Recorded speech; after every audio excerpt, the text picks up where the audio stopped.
بيان صادر عن القوات المسلحة اليمنية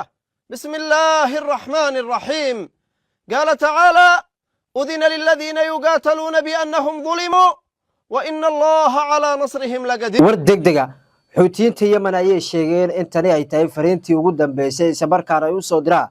dowladda Soomaaliland ay ku sheegeen inay ku socoto fariintan gaar ahaan madaxweyne Cabdiraxmaan Cirro ay u sheegeen hadduu joogsan waayo in fadhiga madaxtooyada ee Soomaaliland ay Hargeysa ee xafiiskiisa ay ugu geen doonaan mid ka mid ah gantaaladu iyagu gacantooda ay ku sameeyeen iyagoo ay sheegeen in gantaalada ay gaari karaan ilaa iyo xafiiska madaxweynaha Soomaaliland Cabdiraxmaan Cirro iyagoona ay sheegeen in maalmihii u dambeysay cabri ay ku wadeen dulweynaha ee Soomaaliya iyagoona ay sheegeen in Soomaaliland gaar ahaan Hargeysa madaxtooyadeeda iyo goobo gaar ah inay ku asteeyeen inay gantaaladooda ay ku duqeeyaan maalmaha soo socda.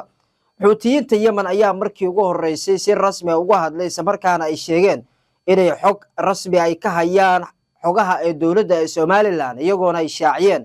in si rasmi ay u duqeey karaan ee Soomaaliland haddii ay ka joogsan waayaan dhibaatooyinka imika ay ka wadaan iyo si la mid ahba waxay ku sheegeen inay la tacaamuli doonaan Israa'iil iyagoo ka dowlad ahaan oo ay ka madax banaan yihiin ee dowladda federaalka Soomaaliya. xuutiyiinta Yemen ayaa dhinaca kalena fariin u soo dirtay dowladda Soomaaliya inay waaniso samarkaana ay qabsato ee dhulkeeda iyagoona ay u soo jeediyeen madaxweynaha Soomaaliya Xasan Sheekh Maxamuud inay qabsato samarkaana dhulkaasi oo ay kaga adkaadaan Cabdiraxmaan Cirro iyo xulufadiisaba iyagoona ay sheegeen inay garab istaagi doonaan dowladda federaalka Soomaaliya halka dhinaca kalena ay sheegeen in shacabka reer Soomaaliland ay isaga baxaan Hargeysa haddii dowladooda ay joojin weyso samarkaana ay ka joojin waayaan dhaqdhaqaaqyada xumi ay ka wadaan ee gudaha ee Soomaaliya si la mid ah Geeska Afrika. Yemen ayaa markii ugu horeysay si rasmi ah u sheegtay in xogo sirdoon ay ka heeso samarkaana ay qaadi doonaan tallaabooyin aad u culus kadib dadaalo ay wadeen sirdoonka Yemen maalmihii u dambeysay iyagoona ay shaaciyeen inay fulin doonaan duqeymihii ugu horeeyo ay la beegsan doonaan caasimadda Hargeysa iyo Berbera waxayna ay sheegeen in si gaar ah ay u beegsan doonaan xafiiska oo madaxweynaha Soomaaliland Cabdiraxmaan Cirro taasi oo markii durbaba qalqal xoogan ku abuurtay ee Soomaaliland. dhaqdhaqaaqyadii ugu dambeeyay ayaa ka socda gudaha Yemen isla markaana la doonayo in lagu wajaho weerar toos ah gudaha Soomaaliland iyadoo cabsi xoogan ay soo food saartay madaxtooyada Soomaaliland. dhinaca kalena sirdoonka Soomaaliland ayaa fariimahani u gudbiyay sirdoonka Israa'iil ee Mossad iyagoona ay u sheegeen in loo baahan yahay in si degdeg ah wax looga qabto arrinka xuutiyiinta Yemen ay ku hanjabeen inay qaadi doonaan tallaabooyin culus. xaaladdiisu ayaa faraha ka sii baxday lama ogase sida iyo qaabka ay u wajahi doonto xuutiyiinta Yemen arrintan ee aqoonsiga Israa'iil ay ku siisay ee Soomaaliland. soo dhawaada daawadayaasha sharafta leh halkani waa telefishinka TTN Somali TV hadaa nagu cusubtii nagu soo biir subscribe share hadaa YouTube-ka nagala socotid hadaa Facebook page nagala socotidna like garay share garay muuqaalka asxaabtaada si gaarsii mahadsanid aynu guda galno. xuutiyiinta Yemen ayaa wacd ay ku marteen dhulka ay la sami doonto ee Soomaaliland iyo si la mid ahba Israa'iil iyagoona ay sheegeen in gantaaladii cusub ay dhawaan ay aasaaseen xuutiyiinta Yemen ka ay doonayeen inay ku tijaabiyaan saldhigyada Mareykanka oo ku leeyahay ee bariga dhexe iyo si la mid ahba Israa'iil laakiin ay sheegeen in markaan ay heleen halkii iyo goobtii ugu habooneed ay ku tijaabin karaan ee gantaaladan iyagoona ay sheegeen in caasimadda Hargeysa Soomaaliland ay si toos ah ugu tijaabin doonaan iyagoona ay shaaciyeen in gantaalka oo dhulka sii quusi karo ilaa ay sheegeen in xafiiska madaxtooyada Soomaaliland gaar ahaan xafiiska Cabdiraxmaan Cirro oo gaari karo ee gantaalkan iyagoona ay sheegeen in xogo sirdoon ay isu soo aruursheen ay ku tilmaameen inay heleen dhammaan xogaha xafiiska Cabdiraxmaan Cirro iyo cid kastoo ka shaqeynaysa halkaasi.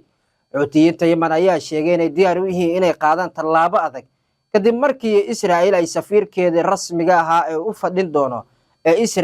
Soomaaliland ay soo magacaawday iyadoona ay sheegtay inay soo diri doonto safiirka oo soo gaari doono caasimadda Hargeysa Soomaaliland halkaasi ee Israa'iil oo uga arin doono samarkaana fariimaha iyo dowladnimada saaxiibtinimada ay ku sheegtay Israa'iil inay u aqoonsan tahay dowlad madax banaan Soomaaliland ay ula dhaqmi doonto safiirkana ugu wakiil noqon doona halkaasi halka Soomaaliland mar hore ay magacaawday iyadoo safiirkeeda isla markaana uu gaaray caasimadda Israa'iil ee Tel Aviv halkaasi oo la doonayo in safaaradda Israa'iil halkaasi Israa'iil iyadu maalgeliso isla markaana hilfa ay u taagto ay dhiso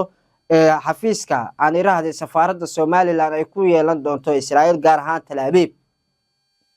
dhaqdhaqaaqidii ugu dambeeyay ayaa socda iyadoo cabsi xoogan ay soo wajahayso iminka Somaliland kadib markii hanjabaad ay soo direen afayeenka Xuutiyiinta Yemen isla markaana cabsi xoogan si aad ah looga qabo in duqeymaha halkaasi lala beegsado fariimo sirdoon oo ay direen sirdoonka Somaliland isla markaana ay ku wargeliyeen sirdoonka Mossad in hanjabaado ugu yimid dhanka iyo Xuutiyiinta Yemen ayay u sheegeen sirdoonka Mossad in arrinka cabsi xoogan ay ka muujiyeen isla markaana suuragal ay tahay in Xuutiyiinta Yemen ay qaadaan tallaabooyin aad u culus isla markaana ay ku beegsan doonaan Somaliland tani ayaa Somaliland ka muujisay walaac aad u xoogan kadib markii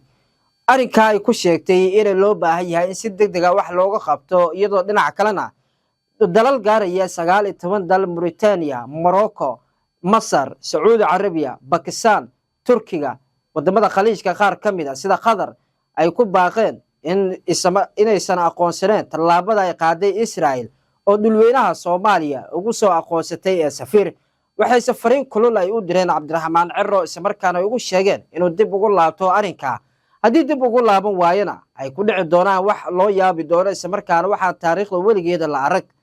Xuutiyiinta Yemen ayay sheegeen in gantaalka ugu horeeyo cusub ay soo saareen dhawaan ay ku tijaabin doonaan madaxtooyada Somaliland gaar ahaan ay ku sheegeen inay ku beegsan doonaan xafiiska Cabdiraxmaan Ciro halka uu ku leeyahay iyagoo ay sheegeen in gantaalkaasi toos ah ugu dhici doono xafiiska Cabdiraxmaan Ciro isla markaana ay qaadi doonaan tallaabooyin aad u culus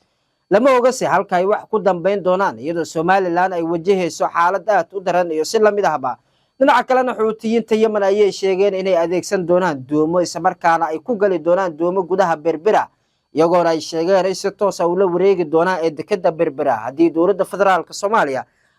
ay arrinkan ay ka qaadi weyso tallaabo aad u culus isla markaana u sheegeen in loo baahan yahay in dowladda Soomaaliya ay ka hadasho arrinkan isla markaana ay wax ka qabato Xuutiyiinta Yemen ayay u sheegeen in dowladda Soomaaliyeed iyo dadka shacabka Soomaaliyeed ay ixtiraamayaan isla markaana ay yihiin dad muslimiin ah iyagoo ay sheegeen inaysan marnaba diyaar u ahayn inay carqaladeeyaan ammaanka dadka Soomaalida ee muslimiinta iyo dowladoodaba iyagoo ay u sheegeen si gaar ah dowladda Soomaaliya gaar ahaan madaxweyne Xasan Sheekh Maxamuud inuu qaado tallaabo degdeg ah isla markaana gacanta loogu dhigayo caasimadda Hargeysa ee Somaliland iyagoo ay shaaciyeen in gacanta uu ku soo dhigo Cabdiraxmaan Ciro maxkamadaha awoodda la horgeeyo maadaama Cabdiraxmaan Ciro uu ka shaqeynayo in dhulka uu keeno Israel iyo dowlad cadow ah iyo gumeysaba iyagoo ay sheegeen inaysan marnaba aqbali doonin dhul Soomaaliyeed shacab Soomaaliyeed ay degan yihiin in la kala goosto isla markaana Yahuudda ay timaado iyaguna halkaasi ay ku sameysaan saldhigyo si lamid ahba ay isdhexgalaan ee bulshada tani ayay markii horeba dowladda federaalka Soomaaliya ay ku tilmaantay inay tahay arrin ceeb ah iyo uguba isla markaana aan loo baahnayn tallaabo noocan iyo arrimo noocan ay ku sheegtay inay tahay wax aan la aqbali karin dhaqdhaqaaqidii ugu dambeeyay ayaa ka socda ee gudaha Soomaaliya iyo si lamid ahba Yemen taasoo looga soo horjeedo arrinkan iyo 19 dal oo Islaamka isla markaana ay ku sheegeen inay tani aysan ahayn marnaba wax la aqbali karo haddii ay dhacdana ay qaadi doonaan tallaabooyin aad u culus oo looga soo horjeedi doono iyagoo ay sheegeen inay ka hortagi doonaan aqoonsiga Israel ay ku sheegtay inay ku aqoonsan